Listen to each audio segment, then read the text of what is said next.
श्रोते हो नमस्कार. सायबर क्राईम अलर्ट या कार्यक्रमात मी स्वप्ना तुम्हा सगळ्यांचं सहर्ष स्वागत करते. आज जाणून घेऊया सायबर फ्रॉड संबंधातील एक घटना. KEM हॉस्पिटलच्या एका डॉक्टरनं आपल्यासाठी आणि आपल्या सहकाऱ्यांसाठी एका रेस्टॉरंटमधून 25 समोसे ऑनलाईन ऑर्डर केले होते. पण समोसांच्या पैशासोबतच त्यांच्या खात्यातून तब्बल 1.5 लाख रुपये उडाले. समोसे ऑर्डर केल्यानंतर त्यांच्या खात्यातून समोस्यांचे बिल म्हणून 1500 रुपये कापले गेले. त्या संबंधित डॉक्टरला लगेच एक कॉल आला आणि सांगण्यात आलं की आम्हाला अद्याप पेमेंट मिळालं नाही आणि सांगण्यात आलं की दुसऱ्या क्रमांकावर आमची पेमेंट रिक्वेस्ट ॲक्सेप्ट करा. एक लिंक पाठवण्यात येत आहे. डॉक्टरनेही ओके म्हणून पुन्हा दुसऱ्यांदा पैसे पाठवण्याची तयारी दाखवली.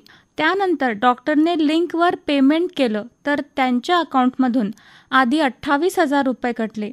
त्यानंतर असे करून 1.5 लाख रुपये कटले गेले. डॉक्टरने अकाउंट ब्लॉक करेपर्यंत पैसे निघून गेले होते.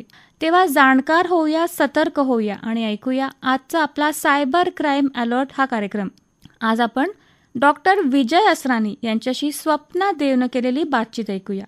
श्रोते हो नमस्कार. सायबर क्राईम अलर्ट या कार्यक्रमात मी स्वप्ना तुम्हा सगळ्यांचं सहर्ष स्वागत करते. श्रोते हो, आपण अँड्रॉइड फोन रोजच वापरतो. रोजचे व्यवहार आपण त्यांनीच करतो, पण आपण त्याच्या सेक्युरिटीबाबत कधी विचार नसतो केला. तेव्हा आज आपण अँड्रॉइड फोन्सच्या सेक्युरिटी संदर्भात माहिती जाणून घ्यायला आमंत्रित केलं आहे डॉक्टर विजय असरानी यांना. तेव्हा त्यांच्याशी बातचीत करून त्यांच्याविषयी आणि आपण जाणून घेऊया. डॉक्टर विजय असरानी जी, आपका स्टूडियो में बहुत बहुत स्वागत है. नमस्कार सर. सबसे पहले हमें आपके बारे में जानना चाहते हैं. जी, मैं डॉक्टर विजय असरानी. पिछले 12 सालों से लगभग मैं फाइनेंशियल ट्रेनर हूँ. जी. सेंट्रल गवर्नमेंट ऑर्गेनाइजेशन सेबी के लिए भी मैं ट्रेनिंग कर रहा हूँ ऑल ओवर महाराष्ट्र. अरे वाह. 360 से ज़्यादा वर्कशॉप्स मैंने कंडक्ट किए हैं फाइनेंशियल अवेयरनेस पे. बहुत बढ़िया. और इससे पहले भी मैं यहाँ आपके साथ आ चुका हूँ, तो आज हम सेकंड प्रोग्राम कर रहे हैं. हाँ. एंड्रॉइड फोन से रिलेटेड हम डिस्कस करेंगे. जी सर, एंड्रॉइड फोन्स की सिक्योरिटी का क्या इम्पोर्टेंस है? आज लगभग सभी लोग एंड्रॉइड फोन का इस्तेमाल कर रहे हैं. जैसे जैसे हम टेक सेवी हो रहे हैं वैसे हमारी निर्भरता मोबाइल गैजेट्स पर बढ़ती जा रही है. हाँ. कोई भी काम हो पेमेंट से रिलेटेड हम तुरंत अपने मोबाइल से कर देते हैं. फिर चाहे वो बैंक्स में पैसे जमा करना हो, पेमेंट्स करना हो या पैसे रिसीव करना हो, खरीदारी करना हो, हम मनोरंजन के लिए कुछ पेमेंट्स करते हैं, खाना मंगवाते हैं, हम तुरंत अपने मोबाइल से सभी पेमेंट्स कर सकते हैं. बिल्कुल सही. उसकी सिक्योरिटी बहुत इम्पॉर्टेंट हो गई है क्योंकि हर चीज़ हमारे जो डिटेल्स है, हमारे बैंक से रिलेटेड जो डिटेल्स है वो हमारे मोबाइल के साथ लिंक्ड है. हाँ. तो आज हमारे एंड्रॉयड फ़ोन को सिक्योर करना उतना ही ज़्यादा इम्पॉर्टेंट हो गया. जी. लोग तरह तरह के एंटीवायरस और डिफेंडर्स का इस्तेमाल कर रहे हैं. हाँ. अपने मोबाइल और एंड्रॉयड फ़ोन को सिक्योर करने के लिए. तो हम उसका इस्तेमाल तो कर सकते हैं, साथ साथ हमारे को खुद भी टेक सेवी होना बहुत ज़रूरी है आज के ज़माने में. जी. तो इसके विषय में हम लोग आगे डिस्कस करते हैं. हाँ हाँ हाँ. सर, मोबाइल्स की जो सिक्योरिटी है क्या वो हम खुद कॉम्प्रोमाइज़ करते हैं? हाँ, कई बार हम अपने मोबाइल की जो जानकारी है, हम लोग जो भी अपने फ़ोन का इस्तेमाल करते हैं. हाँ. वो हम लोग कई बार जाने अनजाने में किसी न किसी से शेयर कर बैठते हैं. जी. तो कई बार वो हमारी गलती के वजह से ही कॉम्प्रोमाइज़ होती है. अच्छा अच्छा. सर, आगे मैं ये पूछना चाहूँगी कि सिक्योरिटी के लिए जो हम एंटीवायरस यूज़ करते हैं तो इनका क्या रोल होता है, इनका क्या महत्व होता है? लगभग हर कंपनी, हर एंटीवायरस डिफेंडर्स जो होते हैं हम लोग उनके लिए वो सेम तरीके की ही चीज़ें हम लोगों को प्रोवाइड करते हैं. जी. जो एक्चुअली हम चाहें तो थोड़ा सा टेक सेवी होके मैन्युअली बगैर किसी पेमेंट के फ्री में भी कर सकते हैं. अच्छा. लगभग 80 रुपए से 800 रुपए महीने तक ये डिफेंडर्स और एंटीवायरस आते हैं आजकल मोबाइल सिक्योरिटी के लिए. जी. जो कि हम मैन्युअली फ्री में भी उसको कर सकते हैं. हम अच्छा. वो पॉइंट बाय पॉइंट आज डिस्कस करते हैं कि हम बगैर किसी लागत के उसको किस तरीके से सिक्योर करें. अच्छा. सर, कैसे करते हैं? हाँ, हम एक तो हम लोग देखते हैं कि अगर आपके पास जियो का मोबाइल है. हाँ. हम ये प्रमोशनल नहीं कर रहे हैं, हम सिर्फ बता रहे हैं कि जियो का अगर आपके पास में सिम कार्ड है, हाँ. तो जियो सिक्योरिटीज करके जियो हम लोगों को वो प्रोवाइड करता है एक एंटीवायरस, हाँ. जो बाकी सब पेमेंट्स करने के बाद हम लोग को प्रोवाइड करते हैं जी. उसमें एक और फैसिलिटी जियो ने ऐसी दी है कि अगर आपके घर में 10 मोबाइल नंबर्स हैं और जियो का एक भी नंबर है, तो वो 10 मोबाइल नंबर्स हम जियो के ये एक नंबर के साथ में उस सिक्योरिटी के साथ लिंक करके उसको प्रोटेक्ट कर सकते हैं। अच्छा। पर ये जियो का नंबर अगर आपके पास है, तो अगर जियो का नंबर नहीं है तो उसके बगैर भी हम लोग ये मैन्युअली सिक्योर कर सकते हैं, कोई भी नंबर है तो। अच्छा। हम मैन्युअली इसको करना कैसे है? पहला पॉइंट, हमारे को किसी भी ट्रस्टेड एप्लीकेशन से ही कोई भी ऐप डाउनलोड करना है। अच्छा। जितना हो सके गूगल प्ले स्टोर से ही करिए जी। चाहे फिर बाकी एंड्रॉयड फोन्स काफी सारे, आप शाओमी हो गया, सैमसंग हो गया, ये अपने प्ले स्टोर्स भी प्रोवाइड करते हैं, कोशिश करें उनसे ना करें। बहुत सारे यूथ को आज अलग अलग कंपनीज लिंक्स भेजती हैं, हाँ. कुछ एप्स डाउनलोड करने को बोलती हैं, दूसरे एपीके जो भी हैं उनसे कोशिश करें जब तक आपको पूरी तरह से ट्रस्ट ना हो उनसे कोई भी ऐप डाउनलोड ना करें। अच्छा। उन लिंक और एप्स के थ्रू हम लोगों को मेलवेयर स्पाईवेयर आने के चांसेस होते हैं। अच्छा। तो पूरी तरह से ट्रस्ट हो तो ये पहला पॉइंट है हमारे को, तो ही हम वो ऐप वहां से डाउनलोड करें।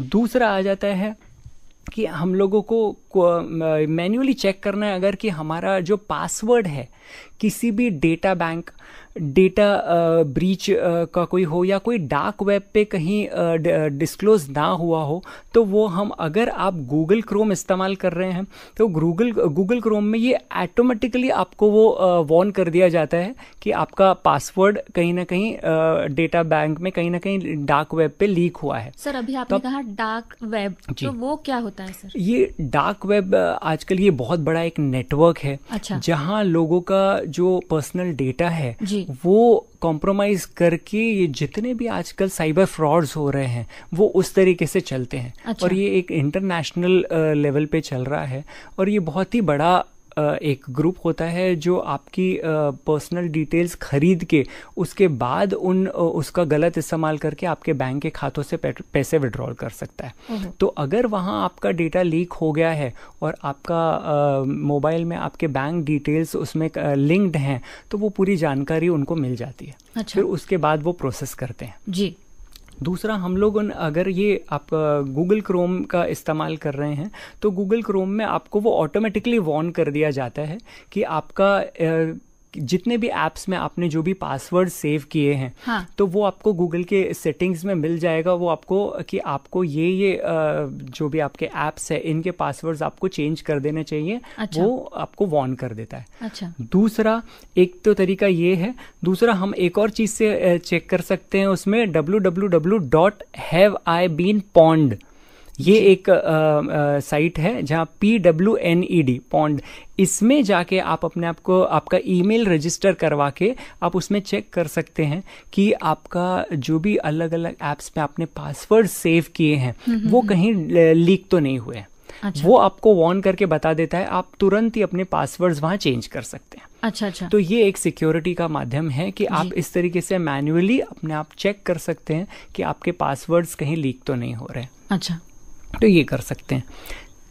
सर इसका जो प्रोसीजर है वो हमें बताइए। www.haveibeenpwned ये साइट है। हाँ। वहां जाके आपको ईमेल के थ्रू रजिस्टर करना पड़ता है।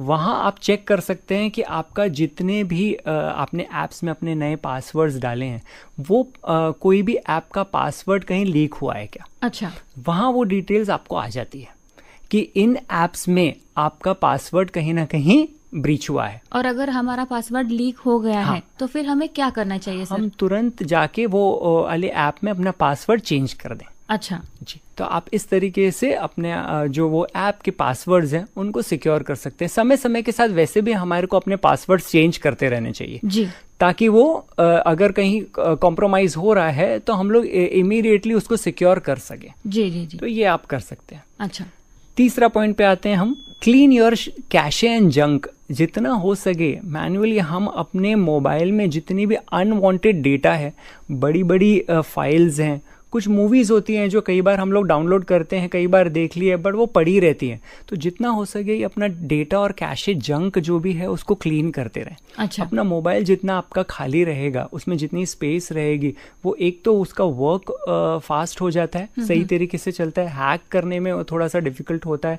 आपको अगर गूगल क्रोम में आपने पासवर्ड सेवर करके रखा है तो वो आपको क्लियरली बार बार आपको पॉपअप करता रहता है। अच्छा। कि आपका पासवर्ड कहीं ना कहीं हैक हो रहा है या लीक हो रहा है। तो उस तरीके से आप अपने आप को सिक्योर कर सकते हैं। अपना मोबाइल जितना क्लीन रखेंगे उसका फंक्शनिंग उतना आसान होता जाता है। जी। ये एक हो गया। चौथा पॉइंट आ जाता है वाईफाई स्कैनर, क्योंकि हम कई बार आज पब्लिक प्लेसेस पे वाईफाई का इस्तेमाल करते हैं ताकि उसका फास्ट वर्किंग हो। कोई भी wifi scanner without password router के बगैर आप इस्तेमाल ना करें। अच्छा। वो आप चेक करें कि वो पासवर्ड प्रोटेक्टेड है तो ही आप उसका इस्तेमाल करें। अगर ओपन लिंक्स के साथ में अगर आपने ये डिफ़ॉल्ट पासवर्ड्स मिलता है हमारे को 12345 या 0000, तो इन पासवर्ड्स को तुरंत चेंज कर लीजिए। जितना आप पासवर्ड प्रोटेक्टेड रहेंगे तो थोड़ा सा उतनी सिक्योरिटी हमारी बढ़ जाती है। जी। तो वो हम लोगों को ध्यान देना है। वो सेटिंग्स में जाके सिक्योरिटी पर्पस पे फुल प्रूफ हो जाता है कि हम लोगों जहाँ जो भी हम वाईफाई इस्तेमाल कर रहे हैं स्कैनर, वो सही तरीके से हमारा सिक्योर है। जी सर, हम सिक्योरिटी के बारे में बात कर रहे हैं, तो अगर ये वजह से जो आपने स्टेप्स बताई हैं तो वो हमारा मोबाइल टोटली सिक्योर्ड होगा क्या? टोटली सिक्योर तो हम बोल नहीं सकते। 100% सिक्योर तो इवन आप एंटीवायरस और डिफेंडर्स यूज करें तभी भी नहीं हो सकता है। जी। लेकिन हाँ, मैक्सिमम वो सिक्योर होता है। अच्छा। लेकिन कोई ना कोई ऐसा हम गलती कर बैठते हैं या किसी के साथ कोई जानकारी साझा कर बैठते हैं जिसकी वजह से हम लोगों का डेटा ब्रीच हो सकता है या कहीं लीक हो सकता है। बट हाँ, ये डिफेंडर्स का अगर हमको पेमेंट नहीं करना है तो हमने जो प्रोसीजर बताया वो मैन्युअली भी हमको लगभग वही सिक्योरिटी देता है जो आपको ये पैसे से खरीदे हुए एंटीवायरस और डिफेंडर्स देते हैं। अरे वाह, बहुत बढ़िया सर। आज आपण डॉक्टर विजय असरानी यांच्याशी बातचीत करतोय। विजय असरानी सर, हम हमारे मोबाइल को किस तरह से इनसिक्योर करते हैं? हम अपने मोबाइल में बहुत सारा जंक इकट्ठा कर लेते हैं। हाँ। वो एक तरीका है कि वो हम लोगों का मोबाइल थोड़ा सा हैंग होने लगता है या हैक होने के लिए थोड़ा सा ज़्यादा प्रेरित हो जाता है। हम ऐसे बहुत सारे अनवांटेड एप्स डाउनलोड कर लेते हैं जो हम कई बार सिर्फ एक बार इस्तेमाल करते हैं। ऐसे बहुत सारे शॉपिंग एप्स हैं, पेमेंट एप्स है। एग्जाम्पल पेटीएम हो गया हम लोगों का, बाकी जो दूसरे एप्स हो गए। पेटीएम तो आजकल लगभग सभी इस्तेमाल करते हैं, वो सिक्योर है, लेकिन कई बार वो भी हैक हो चुका है। अच्छा। तो इसीलिए ऐसे बहुत सारे न्यू एप्स भी आए हैं जो आपका बैंकिंग फैसिलिटीज़ का हम लोगों को बोलते हैं और हम लोगों को डाउनलोड करने के लिए प्रेरित करते हैं। स्कीम्स देते हैं कि आप पहली बार डाउनलोड करेंगे तो आपको इतना कैशबैक मिलेगा। उन ऐप्स हर दूसरे तीसरे ऐप को बस ये 100-200 रुपए के डिस्काउंट्स के चलते हम लोगों को डाउनलोड नहीं करना चाहिए। ये सब चीज़ों से हम लोगों का मोबाइल इनसिक्योर हो जाता है। अच्छा। क्योंकि हमारा मोबाइल आज हमारा एक्चुअली मिनी बैंक है। हाँ। उसमें हम लोगों का पूरा का पूरा पैसा जो भी हमारे बैंक का, वो हम लोगों का बैंक्स जो लिंक्ड हैं वो इनसिक्योर होने के चांसेस बढ़ जाते हैं। तो इसीलिए इन ऐप्स का सोच समझ के इस्तेमाल करें। जी। तो इस तरीके से हम खुद ही अपने मोबाइल को इनसिक्योर ना करें। जी। तो हम सिक्योरिटी पर्पस के हिसाब से सोच समझ के इस्तेमाल। जी, बहुत अच्छी जानकारी दी है आपने सर। आज आपण डॉक्टर विजय असरानी यांच्याशी बातचीत करतोय। डॉक्टर विजय असरानी सर, और अभी लेटेस्ट जो बेटिंग और गेम्स के माध्यम से जो स्कैम हो रहे हैं, जो फ्रॉड्स हो रहे हैं, उनके बारे में हम जानना चाहेंगे। जी, आजकल ये क्रिकेट बैटिंग और गेम्स ये बहुत बड़ा प्रमोशनल एक्ट भी हो चुका है। अच्छा। जो बड़े बड़े सेलिब्रिटीज के थ्रू इसको प्रमोट किया जाता है। ये एक बहुत बड़े स्कैम और फ्रॉड्स के तहत भी इसको देखा जा रहा है। बेटिंग और गेम्स का लालच दे के लोगों को ये एक तरीके की आदत डलवाई जा रही है, जिसके थ्रू चाहे वो यूथ हो, गृहिणी हो, आज आप अगर इनकी एडवर्टीजमेंट्स को आप चेक करेंगे तो वो एडवर्टीजमेंट में किसी एक सेगमेंट को टारगेट नहीं कर रहे हैं, वो हर किसी को टारगेट कर रहे हैं। चाहे वो रिटायर्ड पर्सन हो, आप महिला हो, पुरुष हो, बच्चे हो, सभी को प्रमोशन में यूज़ किया जा रहा है। आप जितने भी बड़े बड़े सितारे देखें, मैं नाम नहीं लेना चाहूँगा, लेकिन आज हर बड़े सितारे इन ऐप्स के थ्रू प्रमोशन करते हैं और इन ऐप्स को जिनको भी हम अपने आइडल्स मानते हैं उनको देख के देखा देखी में हम ये इस्तेमाल करने लग जाते हैं।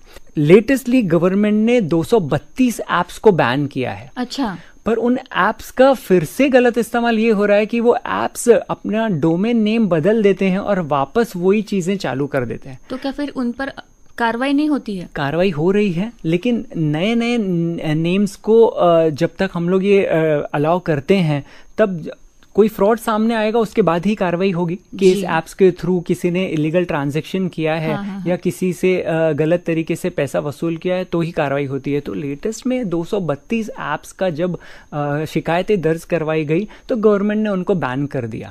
तो सोच समझ के इन ऐप्स का इस्तेमाल करें।